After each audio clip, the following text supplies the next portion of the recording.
Bien, continuamos con la clase de escuela dominical. Hemos estado con esta clase que le hemos llamado Sendas Antiguas, ¿verdad? Le hemos llamado Sendas Antiguas, valorando nuestra herencia bautista reformada. ¿Por qué ha sido la inquietud de traer esta clase? Porque muchas veces no logramos conectar, ¿verdad? Lo que ha vivido la iglesia a lo largo de la historia, sin que esta sea propiamente una clase de historia, que espero tener vida para poder darla ya con más detalle, pero lo que quiero es que veamos ciertos distintivos que ha tenido la iglesia y que ha costado, ¿verdad? Vidas, en algunos de los casos ha costado el patrimonio de gente, han sido perseguidos para poder lograr lo que tenemos hoy como Iglesia Bautista Reformada. El versículo lema, digámoslo así, de esta clase ha sido Jeremías 6:16, que dice: así dijo Jehová, paraos en los caminos y mirad y preguntad por las sendas antiguas. Era el consejo del Señor, que preguntaran por las sendas antiguas para que vieran cuál sea el buen camino y andad por él. Entonces, vamos a ver esta mañana, lo cual casi que es un insulto, para decir que en media hora vamos a hablar de la Reforma Protestante, pero es lo que nos toca, ¿verdad?, ver el día de hoy. Según yo iba a hablarles de la Reforma Protestante y del puritanismo inglés, pero no dio para tanto. Entonces, en media hora vamos a ver algunos aspectos bien importantes acerca de la Reforma Protestante y vamos a denominarla como ese tronco de un árbol que vimos las raíces la semana pasada en lo que era la iglesia primitiva, ¿verdad? La doctrina de los apóstoles, ¿verdad? De cómo empezaba a surgir la iglesia, y vamos a ver cómo ese tronco se va robusteciendo ahora en la Reforma Protestante, Reforma del siglo XVI. Para que entendamos, mis hermanos, la iglesia venía, ¿verdad?, a través de los siglos. Lamentablemente empiezan a surgir una serie de abusos y errores dentro de la iglesia. Y entonces ya la institución del papado, que se había crecido dentro de la iglesia para este tiempo, ya estaba con un autoritarismo salido de control totalmente, y se daban una serie de herejías dentro de la iglesia. Todo esto es comprobable con la historia. O sea, el problema es que muchas veces creemos, ¿verdad?, como que la iglesia se dio en hechos y después brincamos hasta el día de hoy y que no ha pasado nada en todos estos siglos. Y entonces por eso es que la gente es tan temeraria de decir: yo no necesito credo, yo no necesito confesiones, a mí nada de eso, yo solo la Biblia. Y se olvidan de que la iglesia ha tenido toda una evolución a lo largo del tiempo. Una de las herejías que desató la reforma, digamos que fue esa chispa que encendió la reforma, fue la venta de indulgencias. Yo sé que muchos de ustedes ya saben qué es esto, pero básicamente era que el Papa se arrogaba el derecho, digamos, o la potestad de vender perdones, de vender certificados de perdón, donde le eran aplicables a personas por pecados que cometieran acá, o también eran aplicables a familiares que tuvieran en el purgatorio. Entonces, que podían tenerlos ahí y que iba a permitir que salieran más pronto del purgatorio. ¿Qué es lo que quiero que entendamos esta mañana? Uno, que la reforma fue una labor de restauración, no de innovación. No es que se está creando una nueva religión, se está restaurando. Recordemos la metáfora que pusimos, ¿verdad?, de las sendas antiguas que estaban ahí, pero que muchas veces se encharralaba, ¿verdad? Se llenaba de maleza y tenía que venir hermanos que el Señor levantó a lo largo de la historia a limpiar esas sendas antiguas que ya estaban constituidas. No se estaban inventando en ese momento, ya estaban constituidas. Entonces es una labor de restauración, no de innovación. Fue quitar esa maleza, como les digo, para que el tronco volviera a verse y a nutrirse la raíz apostólica. Como les digo, las indulgencias fue el detonante. Esta supuesta venta de méritos de Cristo, ¿verdad? Entonces hay un banco de méritos, ¿verdad?, donde están los méritos de Cristo, donde están méritos de santos. Ellos dicen que hay personas que son tan santas que hicieron más de lo que tenían que hacer para poder ser salvos. Entonces les quedaron como méritos a favor, y eso se administraba, o se sigue administrando aún al día de hoy, en un banco de méritos. Entonces esos méritos le eran aplicables, o el Papa podía hacer aplicaciones de esos méritos a particulares vendiéndoles indulgencias. Entonces había vendedores de indulgencias. Como les digo, podía servirles para personas que estuvieran acá en la tierra, ¿verdad?, y que cometieran pecados y podían aplicar la indulgencia, y también servía para personas que tenían familiares en el purgatorio, entonces para que pudieran salir más rápido esas almas del purgatorio.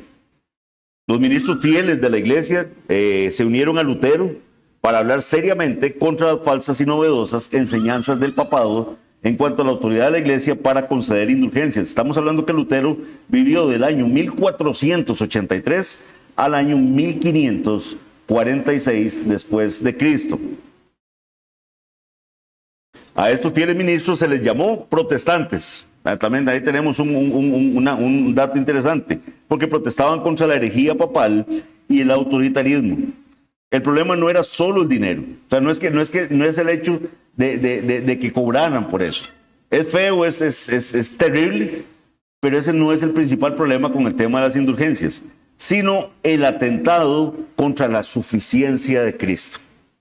O sea, es solo Cristo, son solo los méritos de Cristo lo que a nosotros nos puede justificar.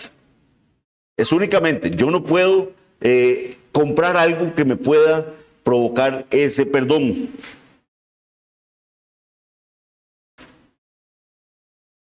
Las indulgencias decían que la obra de Cristo no era suficiente. Los reformadores dijeron que su obra lo era todo.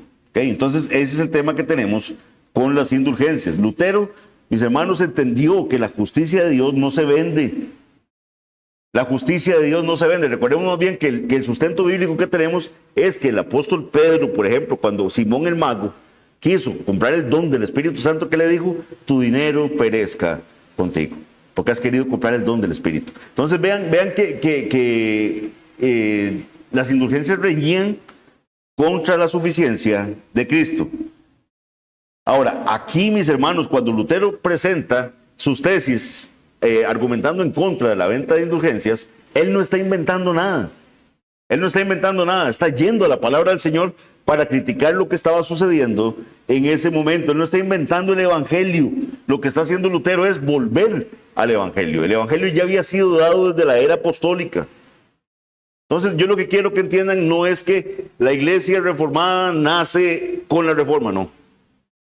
La iglesia viene desde la era apostólica, se llena de maleza esa senda antigua, vienen hermanos que son levantados por el Señor y nos dan luz con respecto a ciertos temas, como veíamos el caso de Agustín de Hipona la semana pasada, hablando de cómo el Señor es el autor de la salvación, cómo el Señor es el que salva, y eso lo vamos a ver más a profundidad cuando veamos las doctrinas de la gracia. Hermanos, y aquí mis hermanos, estoy haciendo un resumen terriblemente corto, pero hay muchísimo que hablar de esto. Por ejemplo, en el siglo XIV tenemos a Wycliffe, ¿verdad? Haciendo toda una campaña para rescatar el que el pueblo pueda tener la Biblia en su idioma. Wycliffe llega y él viene y hace una traducción del latín, que era la única versión que teníamos de la Biblia en ese momento, que estaba la Vulgata Latina de Jerónimo. Y entonces, ¿qué es lo que hace Wycliffe? Traduce al inglés para que la gente pueda tener la Biblia y puedan leerla. En el siglo XV viene también John Hus, se levanta contra el papado y él empieza a decir, señores, la simonía se está metiendo en la iglesia, se está cobrando por la aplicación de los sacramentos, se están vendiendo los perdones. Y el siglo XVI, aquí donde estamos hablando de la reforma, vean que el Señor ha traído gente que viene y empieza a limpiar un poquito esa senda antigua que ya venía de antes. Pero aquí estamos en el siglo XVI y lo que está sucediendo es la reforma. ¿Cuál fue el principio material de la reforma? La reforma rescata ese principio material de que la justificación es por la fe sola, la sola fide, solamente por la fe. No tengo ningún requisito que añadirle a la fe en Cristo. Martín Lutero estaba en consonancia con la tradición más antigua que afirma que solo las Escrituras enseñan que somos justificados por la sola gracia mediante la sola fe debido solo a Cristo, y en eso únicamente se le da a Dios la gloria. La doctrina de la justificación solo por la fe, por causa solo de Cristo, no es original de Lutero. No es que Lutero le inventó No es que en este momento está surgiendo, mira qué bonito, hagamos una doctrina de la justificación por la sola fe, la sola fide. Esto, mis hermanos, se encuentra desde los padres de la iglesia, desde los principios, desde la era apostólica. Por ejemplo, tenemos dentro de los padres de la iglesia Clemente de Roma, Ignacio de Antioquía, la epístola de Diogneto, entre otros, afirman la doctrina bíblica de la justificación, misma doctrina que fue recuperada en la Reforma. Por eso, lo que yo digo, mis hermanos, este llamado a ver hacia atrás, a ver a las sendas antiguas, es lo que estos hermanos empezaban a hacer, porque la iglesia se desviaba, porque la iglesia se salía del camino. La justificación por la fe sola es el corazón mismo del Evangelio. Es solo por fe. Esta doctrina glorifica al Señor Jesucristo y constituye la base de esa seguridad y consuelo del creyente. No hay nada, mis hermanos, que nosotros podamos hacer para ser salvos. La fe no es un mérito nuestro. La fe es una mano de alguien que no tiene nada y recibe todo del que lo puede dar todo. Y ese es nuestro Señor Jesucristo. Como les digo, tenemos a Lutero en 1483, 1546, pero el Señor no solo levanta a Lutero. Lutero en Alemania. Esto está pasando en Alemania. El Señor empieza a levantar hombres en otros lugares, en ese mismo momento. Por ejemplo, solo para poner así un dato, hay mucho más hombres y hay mucho más historias, pero tenemos el caso de Zwinglio, Ulrico Zwinglio, en Suiza, en Zúrich. Ulrico Zwinglio vive de 1484 a 1531. Zwinglio empieza a quitar las estatuas de la iglesia. Ve que la iglesia se empezó a llenar de estatuas. Él empieza a quitar todo eso, las velas, las tradiciones humanas que estaban asfixiando el culto cristiano. Él recupera ese principio formal de la sola escritura.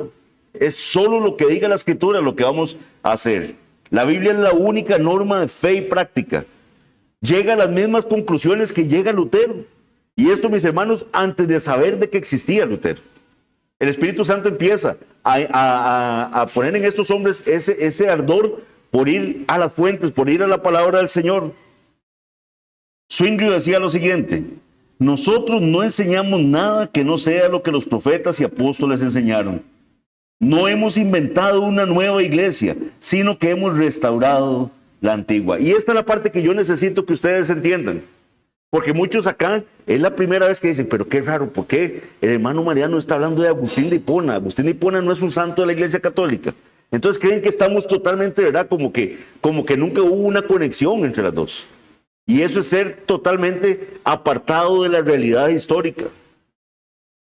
Venimos de un tronco común. Lo que pasa es que la iglesia apostató. La iglesia empezó a tener doctrinas de hombres y las puso por encima de la palabra del Señor. Y empezó a darle al papado una atribución que jamás la palabra del Señor le dio. Y empezó a darle atribuciones a la figura del Papa que podía inclusive dictar doctrinas que no se sustentan en la palabra del Señor. Y de esas hay un montón de ejemplos. La ascensión de María, la divina concepción de María, la corredención que puede hacer María. Que por cierto, hace poco el Papa actual, ¿verdad? Dijo, mire, no es tan correcto hablar de María como corredentora, ¿verdad? Ya está empezando a decir, ¿verdad? Y se le vino un montón de gente bastante enojada de que por qué le estaban quitando a María esa prerrogativa de ser corredentora junto con Cristo.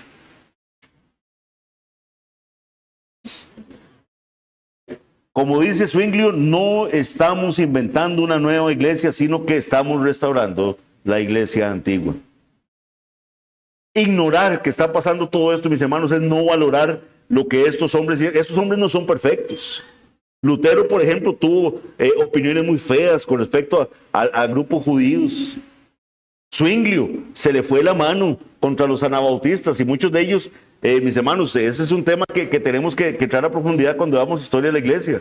Pero los anabautistas no eran un grupo homogéneo, no fueron solo los de Münster, ¿verdad? Que creían que la venida del Señor era ahí y que practicaban la poligamia. No, había anabautistas que eran hombres piadosos, temerosos del Señor y que empezaron a bautizar a creyentes también. Y a Zwinglio le pasó y se fue a la guerra y lo mataron. Pero Dios usó a estos hombres para empezar a machetear, digamos, ese camino y empezar a limpiar esas sendas antiguas que por mucho tiempo, toda la época prácticamente de medieval, se encharraló de una forma. ¿Por qué? Porque la iglesia no tenía la Biblia en su idioma, en el idioma local. Los locales no podían leer la palabra del Señor en su idioma. Imagínese usted lo que es tener la Biblia solo en latín y que fuera prohibida la lectura de la palabra del Señor. Mi mamá todavía cuenta de que ella fue testigo aquí en Costa Rica cuando la misa se daba en latín y el padre viendo hacia el Santísimo, como llaman ellos. La iglesia no estaba entendiendo nada. Estos hombres no querían formar una nueva iglesia, decir, mira qué bonito, pongámonos otra iglesia, sacámonos de la iglesia católica y formamos otra iglesia. No, ellos lo que querían era que se reformara la iglesia, que entendieran que había apostatado. Lo que pasa es que la iglesia no se dio y muchos de ellos fueron condenados a muerte por esto. Tenemos que ver de dónde venimos. No estoy diciendo que ¿verdad? Como los marquistas que dicen que tienen una línea única desde los apóstoles. No, lo que quiero es que entendamos de dónde viene la iglesia. Y que el Señor ha protegido su iglesia. Aunque la llamita parecía que se apagaba en algún momento, el Señor llegaba y la levantaba. Como bautistas reformados, mis hermanos, entendamos que compartimos con lo que hizo Zwinglio la convicción de que la iglesia debe ser gobernada únicamente por la palabra del Señor. Si Dios no ha mandado algo en su palabra, no tenemos derecho a imponerlo en la iglesia. Veremos eso más adelante cuando veamos el principio regulador de la adoración. Calvino. Juan Calvino lo tenemos de 1509 a 1564. Es menor que Lutero. ¿Cuál fue esa labor de Calvino? Él sistematiza estas verdades que se dan en la Reforma. Calvino llega y agarra todas estas ideas que se están dando en la Reforma y él hace una sistematización de todas estas doctrinas que se están recuperando. La soberanía de Dios en la salvación y en toda la vida es algo que queda claro en la obra de Calvino. A Dios, solo a Dios, la gloria, soli Deo gloria. También Calvino y la tradición reformada sostuvieron el principio regulador de la adoración, del cual les estoy hablando, el cual enseña que solo el nuevo pacto instituye los elementos de la adoración del nuevo pacto y que todos los demás elementos de la adoración pública están prohibidos. O sea, lo que la palabra de Dios no me diga que debo hacer, no tengo por qué meterlo dentro de la adoración al Señor. Distinto al principio normativo que rige, ¿verdad?, en otras iglesias, como las luteranas. ¿Qué es lo que dicen? Yo puedo hacer todo lo que la Biblia explícitamente no me prohíba que yo lo haga. Eso es distinto al principio regulador. Solo la Biblia nos enseña cómo debemos orar. En el libro de Hicks, que estamos usando como base, se destaca que la Reforma nos devolvió una visión alta de Dios. Las doctrinas de la gracia que veremos más adelante, como la elección, la depravación, la preservación, los anillos que dan firmeza y grosor a ese tronco, mis hermanos, todo eso se cimenta acá en la Reforma. Dios es el autor, el preservador y el fin de nuestra salvación. Todo ese sistema de méritos, mis hermanos, todo ese sistema de obras para alcanzar la salvación no tiene sustento bíblico. La salvación es únicamente por gracia, por medio de la fe. Esto no de nosotros, pues es un don de Dios, no por obras para que nadie se gloríe. ¿Cómo podemos, mis hermanos, resumir esto? Yo sé que es mucha información. Yo sé que hay muchos de aquí que ni siquiera habían oído de que existió una reforma protestante. Como les dije, este curso lo que tiene la finalidad es que ustedes queden motivados y digan, hermano Mariano, necesito que me mande un libro porque yo quiero leer más acerca de qué pasó en el siglo XVI con esto de la reforma protestante. ¿Qué fue eso de que Lutero puso unas tesis? ¿Qué fue lo que provocó? ¿Qué consecuencia le trajo a Lutero, por ejemplo, haber puesto esas tesis? Tesis, mis hermanos, que en un principio Lutero no las puso con el fin de crear una nueva iglesia, como se los digo. Lutero era académico. Él quería que se hiciera una discusión académica con respecto a su pensamiento en 95 puntos que él saca ahí. Y muchos de ellos enfocados al tema de por qué si el Papa tenía la prerrogativa de dar esas indulgencias, ¿por qué no lo hacía gratis? ¿Por qué no sacaba gratuitamente del purgatorio a las personas que estaban ahí penando? Hay mucho que saber, hay mucho que estudiar, mis hermanos. Lo que les quiero decir es, no se vale que aquí digamos, no me interesa, no quiero saber nada de esto. ¿Por qué tenemos una confesión? ¿Qué importa? Yo no me interesa tener una confesión de fe. Esto le ha costado, mis hermanos, la vida a hermanos nuestros. Por ejemplo, cuando estudiemos historia de la iglesia, vamos a ver que esta explosión que se da, porque ya gracias a Dios el Señor había permitido que Gutenberg inventara la imprenta, esta explosión que se da de que puedan circular Biblias ya en idiomas de los pueblos, en idiomas locales, hace que se den fuertes intentos, fuertes esfuerzos para traducir la Biblia a otros idiomas. Casidoro de Reina, que es el que traduce la Biblia al español que tenemos hoy, sobre la cual se basa la Reina Valera que tenemos, mis hermanos, la persecución que sufrió Casidoro de Reina es terrible. Lo acusaron falsamente de cosas espantosas. Perdió su patrimonio. Vivía como un criminal. Y eso por querer traducir la palabra de Dios al español. Lutero hace una traducción al alemán. Todos empiezan a ver que la gente necesita leer la palabra del Señor para darse cuenta de las barbaridades en las que estaba cayendo la iglesia. Por eso, mis hermanos, este es uno de los puntos que nosotros tenemos que valorar. El que la iglesia reformada y esta iglesia bautista reformada valora y tiene en alta estima lo sucedido en la reforma del siglo XVI. También el esfuerzo grande que hicieron hermanos antes de la reforma. Caso que les mencioné de Wycliffe, caso que les mencioné de John Hus, caso que les puedo mencionar más, pero ahorita no nos da tiempo. De hermanos que, Tyndale ya es en la época de la reforma. Hermanos que hacen un gran esfuerzo para ir a las fuentes y traducir desde el griego y el hebreo. Los bautistas reformados, mis hermanos, no salimos de la nada. No fue que la iglesia surgió así, en el siglo XVI. Somos hijos de este tronco robusto de la reforma, de estos esfuerzos de hombres como Lutero, como Zwinglio, como Calvino, que ellos ayudan a despejar esa senda antigua. Si descuidamos ese tronco, mis hermanos, el evangelio de la gracia, la autoridad de la palabra del Señor, nuestras ramas se van a secar. Por eso tenemos que caminar por las sendas antiguas, por eso tenemos que entender de dónde venimos, por eso tenemos que entender y volver a la doctrina de los apóstoles. No desligarnos de ahí. Pero también tenemos que entender los esfuerzos que la iglesia ha hecho durante estos siglos para aferrarse a esa doctrina de los apóstoles y atacar las herejías que venían levantándose durante todo ese tiempo. Por eso, mis hermanos, tenemos que mantenernos unidos a este tronco reformado. Si el Señor lo permite, mis hermanos, la próxima semana voy a estar hablando de un movimiento que sé que muchos de ustedes han hecho citas de hermanos de esta época, pero no entienden bien qué es el puritanismo. ¿Quiénes fueron los puritanos?